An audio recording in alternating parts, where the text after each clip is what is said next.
they are talking about 17 million Yemenis being subject to a famine. There are 27 million Yemenis all told. They also said there are 500,000 children below the age of 5. 500,000 children below the age of 5 who right now are suffering severe acute malnutrition. And I think that is the very thin borderline before starvation.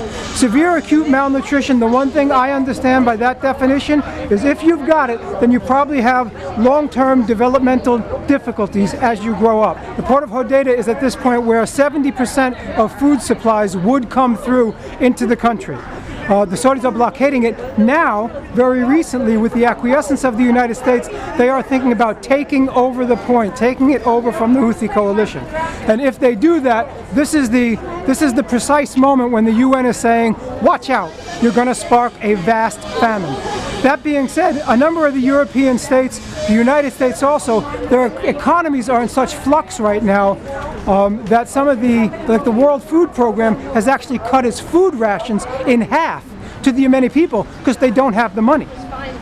They don't have the money coming in. So they're begging for millions, billions of dollars to help out the Yemeni people, and it's not coming in, and they know it, and they can see this coming, and so it is a man-made famine.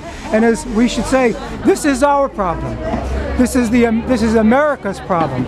America's relationship with Saudi Arabia is no good for either of them. We don't dislike the people of Saudi Arabia. We love all people. I try to speak for this crowd. That's what we would like to think, that there would be a greater time of human solidarity, and that time has to be now. Look at what we know, and our own president, Donald Trump, is in denial of global warming. We are one people on this globe. We are one. And so 70 years ago, they're coming up to their 70th birthday here at the United Nations. And 7 is an important number. It's a number biblically, the number of an oath.